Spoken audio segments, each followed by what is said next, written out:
Thanks for jumping in and jumping into a small group as we're in this series called For the One. And we're really excited about what God's doing in this church, in this season, and what he's going to continue to do. I want to start by telling you a story about when I met my hero. He was a sports hero of mine, and his posters were all over my wall, and I watched every game. I tried to model my play after him. He was the top of the top for me. And one day, he was coming to a town close by to where I lived. He was doing some event, and I said, this is my chance to meet him. This is my chance to meet my hero, the one I've been basing my life off of. And I went to my parents and I begged and pleaded, and we went. Now, some of you are saying, uh-oh, you know what's about to happen. Because there's a saying that goes around that says the worst thing you can ever do is to meet your heroes in person. And you know what? This was true for me in this moment. I'd built this hero up to this amazing expectation of who he was going to be and how he was going to treat me and what that day was going to be like. I thought we were going to be best buds and he was going to know me by name. The truth is, he was too busy in that moment, had too much going on to even really notice me. And it hurt. It hurt that moment. It didn't go as I thought it was going to go. See, because when it comes to meeting people, heroes, people we idolize or we should look up to or shouldn't, there's this thing called expectations. And we have to understand the expectations of who we're meeting. And sometimes we have unmet expectations, it hurts. And today I want to walk through what it means to follow Jesus, the ultimate hero, and how we can never have unmet expectations when following him. And as we work towards this interaction of maybe you meeting Jesus, maybe you giving your life to Jesus, I want you to understand a couple things about him. We're going to answer two questions today. We're going to answer who and why. We're going to answer the question on who is Jesus? Who is he? Who is this hero, this warrior, this amazing person that we have the opportunity to get to know and to meet? And what should we expect? Who is he and why should we? When it comes to who is he, I want to pull from this passage in Colossians. In Colossians 1, it says this, and before all things, and in him all things hold together, and he is the head of the body of the church. Jesus here is described as before all things, and in him all things are held together. The first point we can take away from this is Jesus is above all creation. He is the most powerful. He is above all. He sits at the highest place of authority. He is that person, that God for us. He is not controlled by what our world does. His mood is not swayed by the ebbs and flows of everyday life. He is above all. He's an all-powerful God. Second thing is he's eternal. He's never ending. There's no start and finish with him. There's no, I don't have time to get to that when it comes to Jesus. He is an eternal God, ever present, always there. The way I like to put this when I think of Jesus, when we're thinking this through the lens of heroes, people who maybe we're excited to meet and wonder what they're going to be like, and sometimes they let us down. Jesus is that type of hero for us that will never do that. That will never have that moment of lacks of judgment or not enough time to pay attention. He is this eternal God above time, in time, and through time. The third thing here is this. He's more than enough. Jesus is more than enough. When we read this verse here in Colossians, it says, for in him all the fullness of God was pleased to dwell, and through him to reconcile himself in all things, whether on earth or in heaven, making peace by the blood of his cross. For in him all the fullness of God. This passage is showing us that Jesus is being described as Yahweh. He's being described as Yahweh. This is giving him that title, that he himself is the fullness of God, this all-powerful, over all creation, eternal, and more than enough for us. This is Yahweh. This is Jesus for us. And then we have to ask ourselves a question. If this is who Jesus is, and when we read the book of Colossians, it's describing this amazing Savior in Jesus. If this is who he is, why? Why should I?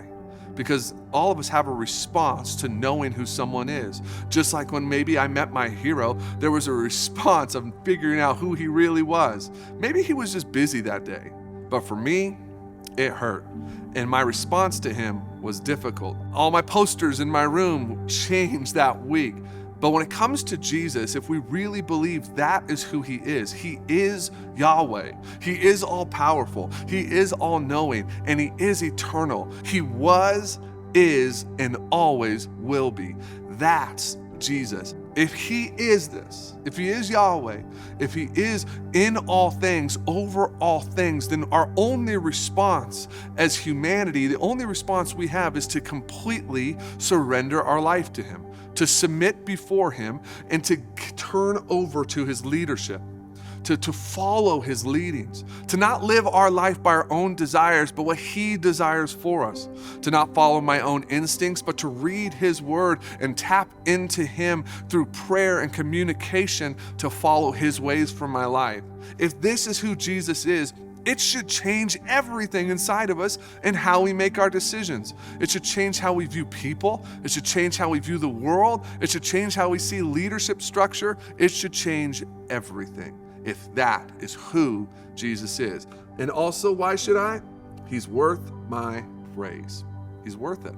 Now, I started off this talk talking about a hero that let me down. Why is Jesus worth your praise?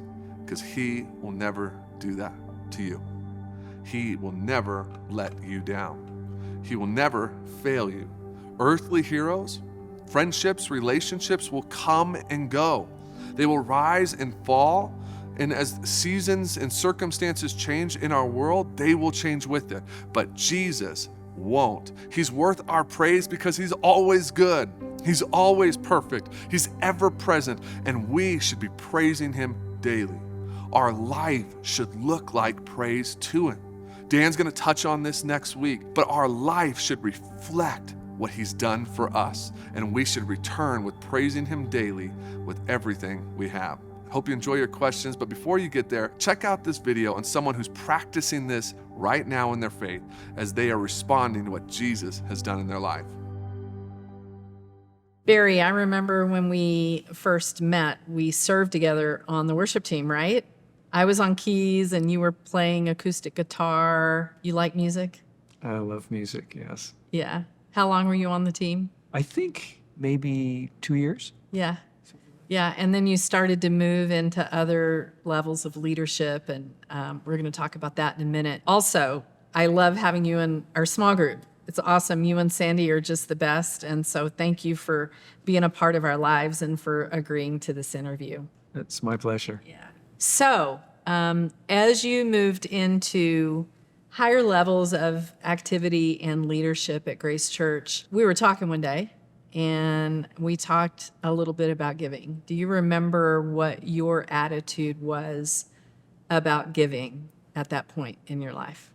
At that particular point, it was not good. I had a background of really not knowing much of anything about giving. So I would say that my attitude towards it was both uninformed and leaning negative. You were sitting through sermons, and often we talked about giving. What happened when you heard that? Well, first of all, hearing Dan preach was wonderful because there were these great messages happening, and Dan preaches in a way that affects change in people. But at the same time, hearing anything being talked about giving would often trigger sort of this old message stuff.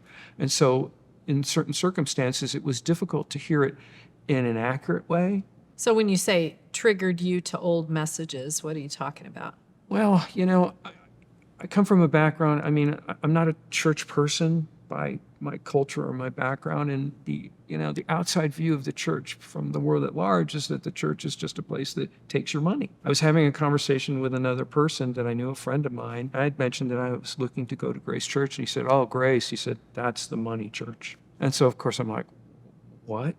What does that mean? But then I'd heard from someone else that the preaching was excellent and that there were really good things happening here. So my wife and I talked it over, and sort of even in the face of those mixed inputs, we decided to come, and then being here, of course, and hearing what Dan was preaching and what was happening from the stage and what was going on in this church in terms of how God was moving here and the things that it was doing both in the church and in the city. We saw all that happening. That became part of that picture, and it changed things. But we really didn't know what we didn't know when it came to giving specifically. We weren't clear on that. But it wasn't until I spoke to Dan specifically, because in that conversation, I was able to bluntly address sort of these prejudices and these cynicisms, and the things he had to say to me just sort of completely flipped the whole view for me. And I'll never forget it.